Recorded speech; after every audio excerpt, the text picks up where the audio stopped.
And physics is, yes. I have a lot of chemistry. Do you? With a lot of girls. Okay. Anyway, chemistry starts today. So, we are talking about the composition of matter.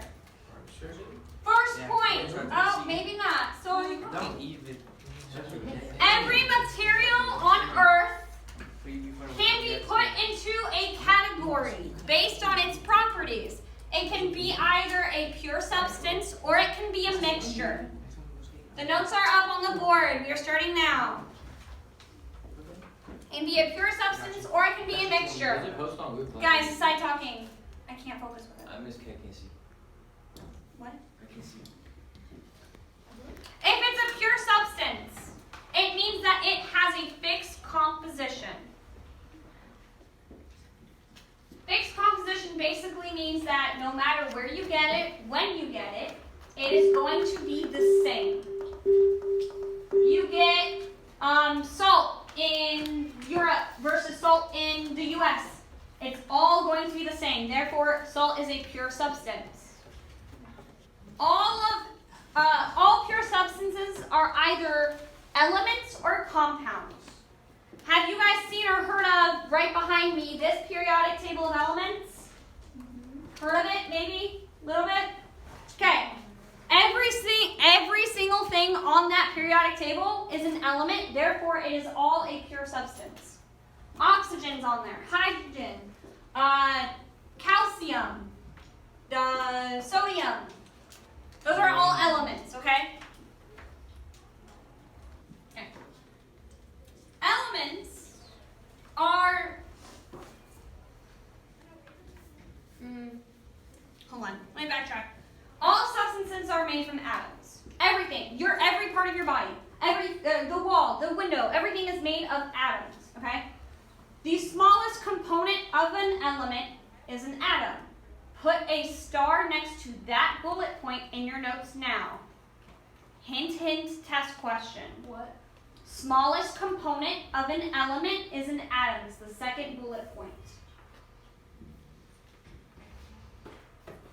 If all of the atoms are alike, then that substance is an element. Currently, at this moment, we know of 94 natural elements that are found on Earth, and we know of 24 that can be created in a lab. Currently. But tomorrow, they could discover a new one, and they could add to that list. 30 years from now, they could discover another and add to that list, okay? That table is forever changing. Because we don't know how many are out there. We don't know if we've discovered them all. So, the ones created in labs, though, are unstable, and they only exist for a short amount of time. Are we good on elements? Can I move on? Yeah. Okay. Compounds are substances in which multiple elements are combined. They have to be in a fixed proportion.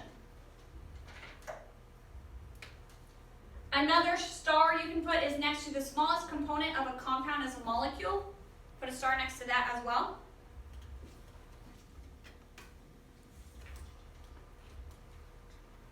So, I said earlier, compounds are multiple elements put together.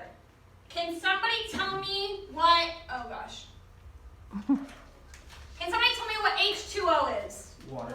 Water, okay? It has 2 hydrogen molecules, that's what the 2 is for. 2 hydrogens, and it has 1 oxygen. There's an invisible 1 there.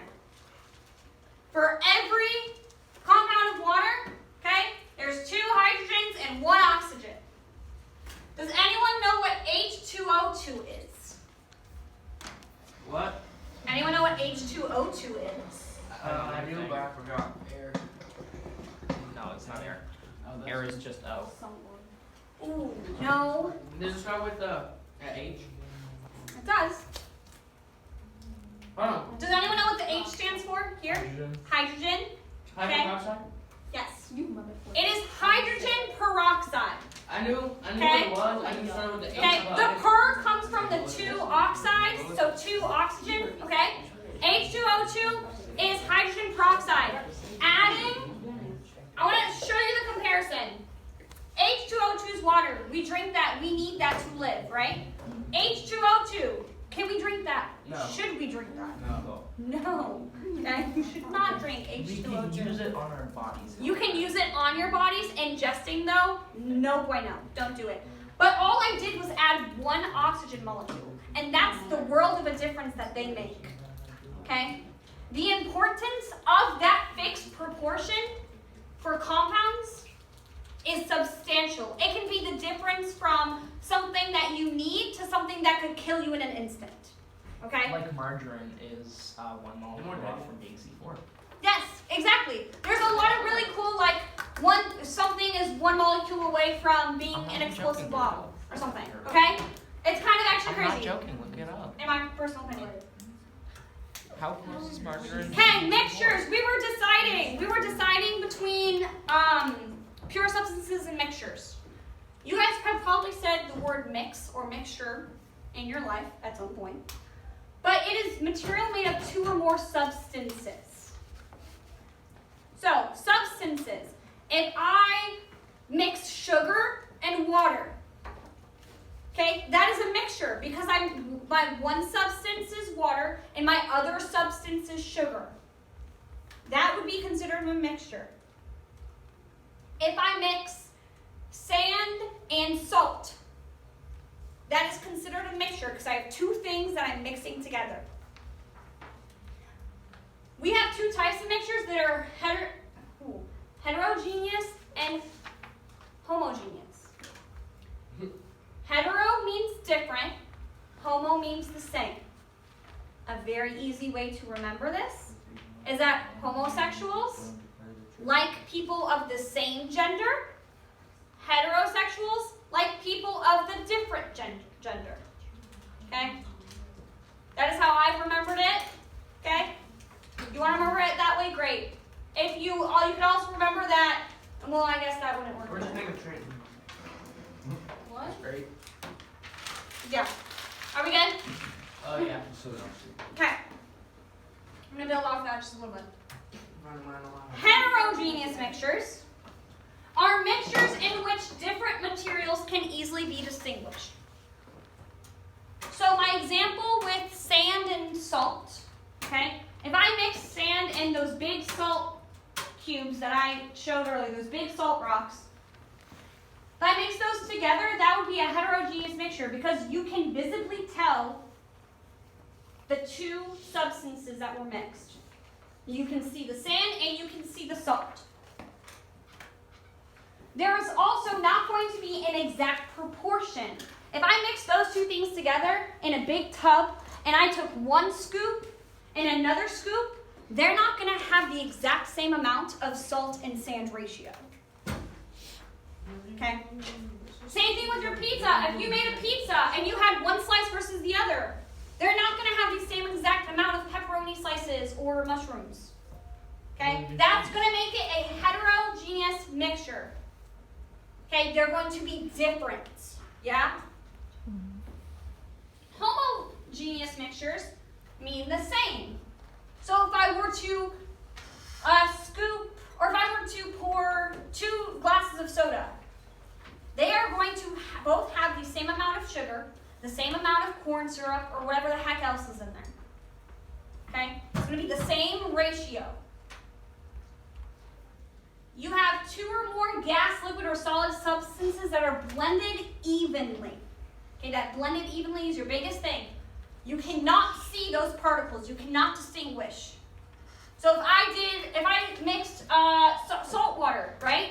Salt water, salt dissolves in water and you can't see where the salt particles are. But that thing can because it turns it a slightly off color from actual water. You still can't distinguish them. Salt water is a homogeneous I mean, you can't mixture. separate them, true, but... You can separate them, actually. Of course we can. We're going to actually talk about, and actually I'm going to see if we can separate them ourselves. I mean, we could boil it for Exactly. some time. That's how you do it. Okay?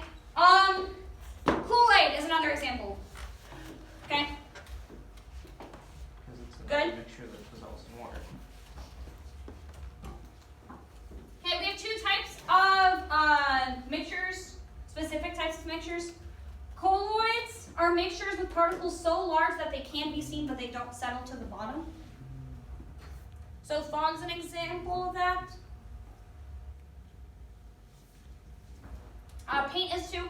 Milk, if you go straight to a cow's udders and you pull them, you got a bucket of cow milk, fresh from the cow. And then you drink it. No, you don't drink it. But you wait and you look at it, okay, that there's going to be a fat layer, I think it's fat, on top, okay? That is an example of a colloid, because it's not sinking to the bottom, it's just sitting on top. Okay. Like our, whenever we Would take a lava lamp be a colloid? Ooh, This be floating down.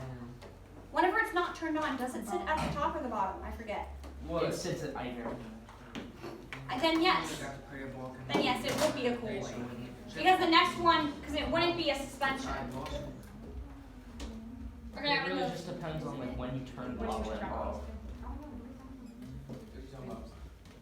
Actually, I'm curious about that. I do want to look that up. A suspension. I'm sorry. Were we ready? Were we ready? I didn't ask. Okay, good. A suspension is a heterogeneous mixture that contains visible particles which do settle. So river water is one of them. If you ever brew tea, the tea leaves sometimes fall to the bottom. Oh, I hate orange juice with pulp. Why would you use that? I like orange juice with some pulp. Has a Very, very little bit. pulp. Of what? Orange juice and pulp. Ew, no, that's nasty. Are we good on the notes? Do we have any questions right now? As soon as I got it with pulp, I drained the pulp out of my cup before I put it in there. Get no pulp. Okay. We are going to classify these together now. Kind of,